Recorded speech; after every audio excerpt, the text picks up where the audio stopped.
Students, in this video I'll explain to you aspergillosis.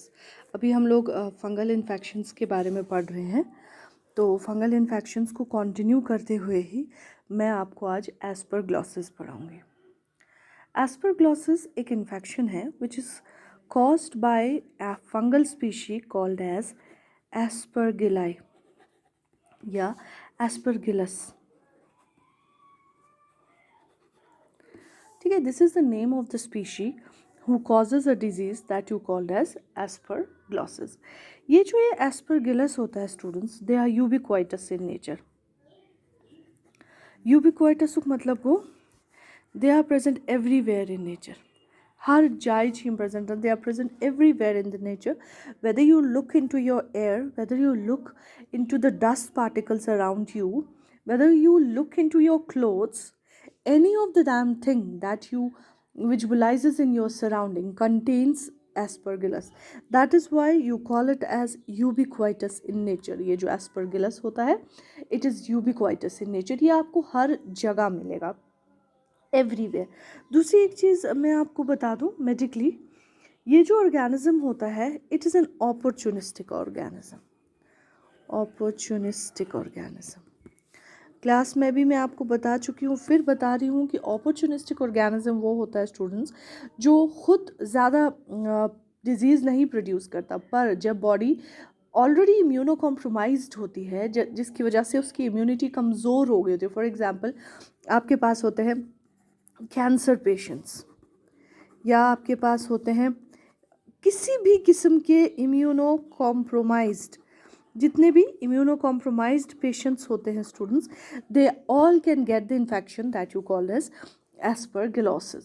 Aspergillosis में students आपने देखा होगा, जो ये कीमोथेरेपैटिक पेशेंट्स होते हैं, या किडनी ट्रांसप्लांट हुआ होता है, या कोई भी इशू होता है, कोई भी इशू जिसकी वजह से उनका इम्यून सिस्टम कमज़ोर हो गया हो, तो उस किसी भी किस्म की वजह से जिन लोगों का इम्यून सिस्टम कमज़ोर हो गया हो, they are very prone to these kind of infection. या किसी की कीमोथेरेपी चल रही हो, जैसे मैं पहले बता चुकी हूँ, तो any kind of the immunocompromised patients can easily get affected by this organism that you called as aspergillus. Why? Because it is ubiquitous in nature. जैसे मैं आपको बता चुकी हूँ, it is ubiquitous in nature.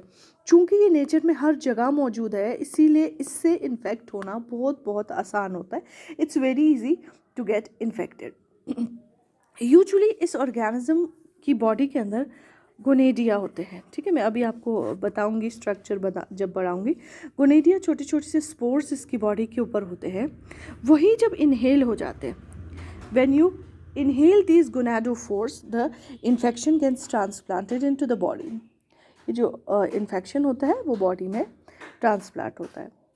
ये जो ये गोनाडोफोर्स होते हैं, they are which are generally present in decaying matter. They are generally present in the decaying matter. जितना भी decaying matter होता है, ये उसमें present होते हैं decaying matter में. और दूसरी एक चीज़ होती है स्टूडेंट्स, ये आपको सॉइल में भी मिलेंगे और ये आपको एयर में भी मिलेंगे. ठीक है, अगर मैं एक क्विक रिविजन करके आपको बताऊं, एस्परग्लॉसिस एक फंगल इन्फेक्शन है. ठीक है, which is caused by an organism called as Aspergillus. Okay, ये जो ऑर्गेनिज्म है, it is ubiquitous in nature. Ubiquitous का मतलब होता है हर जगह. नेचर में आप कहीं भी जाइए, you will find it. Okay, nature में अगर हम यहाँ पे इसको देखें, dead decaying matter, soil and air. ठीक है, सॉइल और एयर. एयर में जो चीज़ होती है, ऑब्वियसली दैट इज़ यूबिक्वाइटस. ऐसी कौन सी जगह है दुनिया में जहाँ हवा ना हो? ठीक है students, so it is ubiquitous in nature and you can find it everywhere around you, so you can easily get infected. ये एक opportunistic organism है. opportunistic उसे कहा जाता है जब बॉडी ऑलरेडी किसी बीमारी की वजह से जिसकी इम्यून सिस्टम कम हो गई हो, उन लोगों में ये इन्फेक्शंस बहुत कॉमन होते हैं.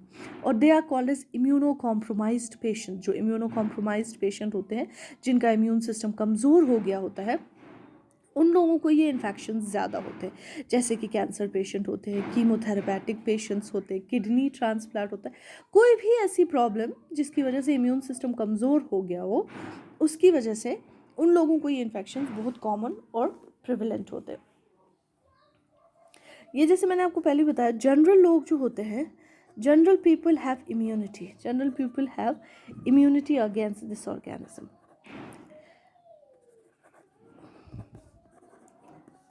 जनरल लोगों को इस ऑर्गेनिज्म के प्रति इम्यूनिटी होती है।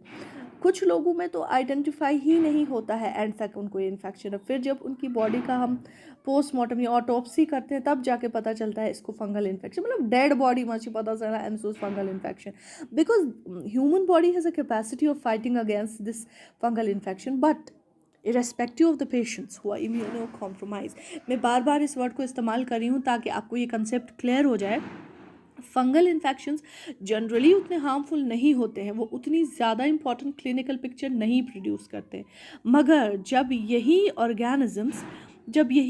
ऑर्गेनिज्म किसी इम्यूनो कॉम्प्रोमाइज्ड पेशेंट के अंदर चले जाते हैं या इम्यूनो कॉम्प्रोमाइज्ड पेशेंट इन चीज़ों से इन्फेक्ट होता है, तो उन लोगों को इन्फेक्शन बहुत मतलब उन लोगों में बहुत सीवियर कंडीशन ये प्रोड्यूस कर सकता है।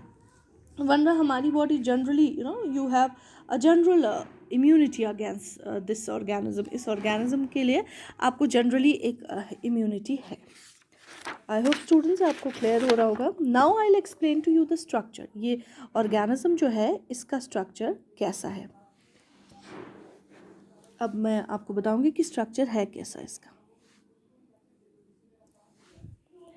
जब आप इसकी बॉडी माइक्रोस्कोपिकली देखते हैं, it has a well developed body, जैसे कि एक फंगल स्पीशी की होनी चाहिए।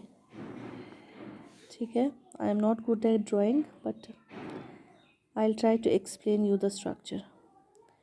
ठीक है स्टूडेंट्स,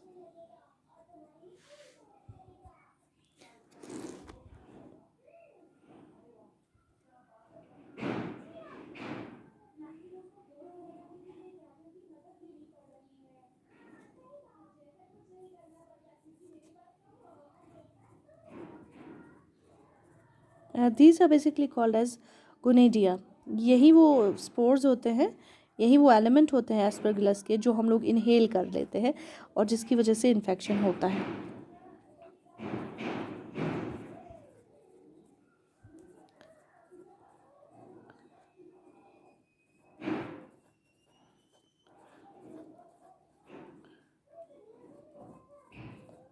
ठीक है students, this is how this organism appear when you look into it under the microscope. जब आप माइक्रोस्कोप में देखेंगे तो ऐसा आपको दिखाई देगा आपका aspergillus. This is called as conidia. These are the part which gets inhaled in the human body. These are called as stigmata.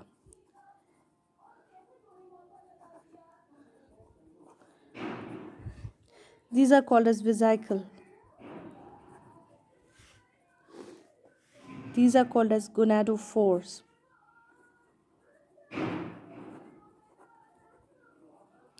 These are called as septate hyphae.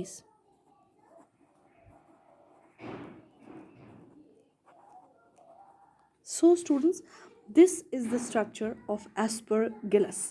आपको मैं बता दूं कि बहुत सारे लोगों में उनके मरने के बाद पता चलता है कि इसको इस चीज़ का इन्फेक्शन था, क्योंकि ये उतना ज़्यादा क्लिनिकल पिक्चर प्रोड्यूस नहीं करता है।